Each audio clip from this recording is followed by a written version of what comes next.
大家好，我是大琼。每年端午节都要做粽子，北方人喜欢吃甜粽子，南方人喜欢吃咸粽子。今年做了肉粽，跟大家分享一下。五花肉清洗干净，然后改刀切成块。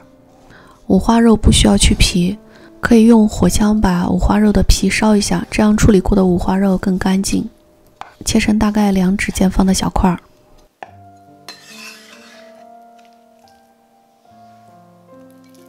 除了五花肉，我还买了一些前腿肉，不喜欢吃太肥的话，可以选择前腿肉来包粽子，也把它切成小块，大小可以自己决定。现在我们来调味，放入生抽、料酒、老抽、蚝油、13香，还有盐，最后再放入姜片和葱段，我们用手抓匀。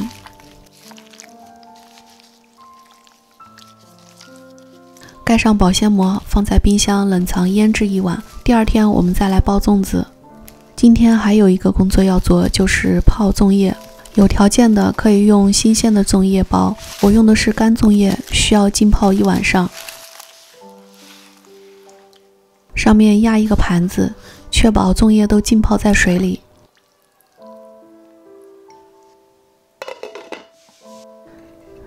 第二天粽叶已经泡好了，可以直接洗干净拿来包粽子，也可以开火再煮2分钟，这样粽叶更有韧劲。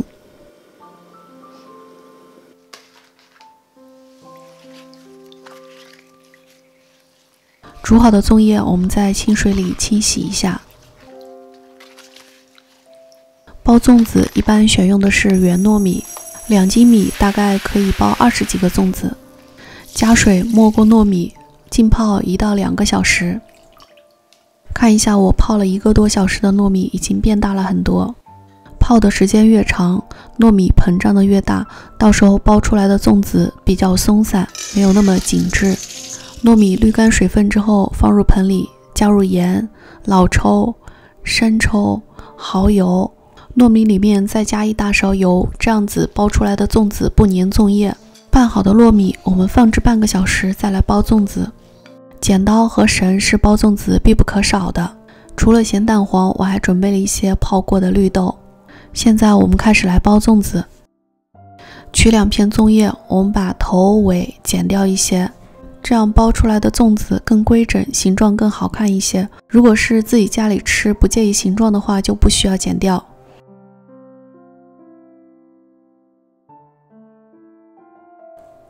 我们把2片粽叶叠起来，错开1个手指的位置，对折，然后再把头上再折一下，这样子就形成了一个凹槽。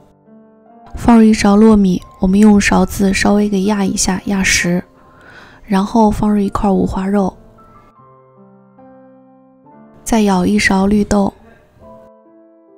然后上面覆盖上糯米，我们把它压实。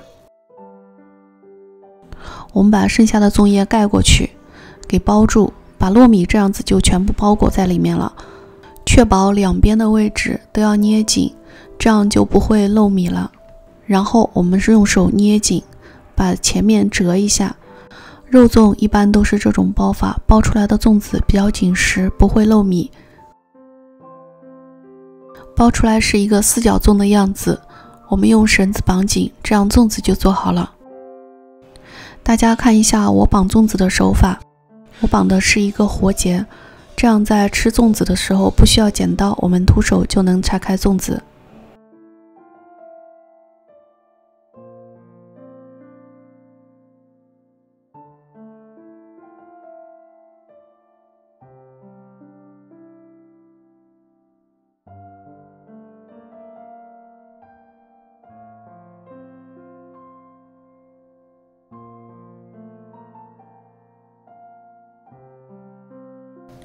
绑好后，我们绳子尾部大概留10公分长，待会儿再说为什么这样做。五花肉、绿豆的包了，我们现在再来包一个蛋黄的吧。蛋黄配前腿肉，五花肉配绿豆，这样吃起来都不会腻，比较清爽。再来示范一下怎么包粽子，大家看一下我的手法。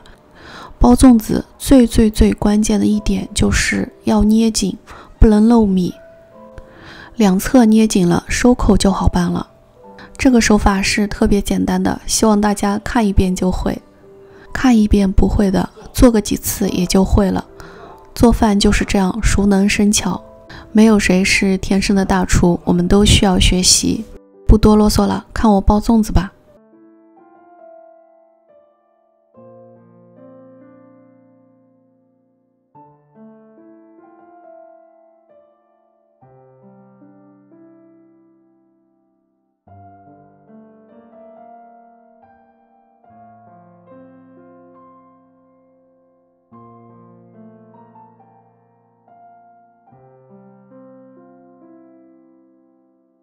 刚才我们剪的时候不是留了10公分长吗？我们把同一种类的粽子这样绑起来，就知道哪一捆是蛋黄的，哪一捆是绿豆的，就是利于我们出锅之后好分辨。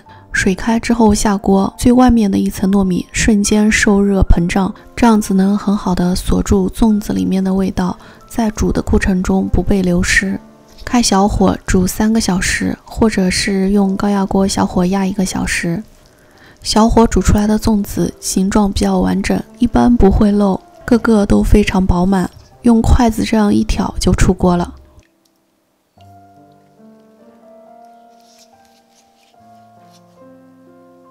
稍微晾一下，只要不烫就可以吃了。先来尝一个蛋黄的吧。之前给你们说过，我包的是活结，不需要剪刀，可以直接徒手打开粽子。看一下我是怎么打开的吧。是不是特别简单？看一下我这个糯米里面加入了油，所以在打开粽叶的时候很容易撕下来。剥开层层粽叶，进入眼帘的是这个诱人的粽子，再用筷子一层一层的拔开，每一层都有惊喜。糯米后面藏着的是最后的惊喜，肉和咸蛋黄。这颗神秘的小粽子带给你的不只是惊喜，还有节日的祝福。祝大家端午节安康，记得吃粽子啊！如果你喜欢我做的美食，请你帮忙点赞，并且订阅我的频道。有问题可以给我直接留言，咱们下期再见。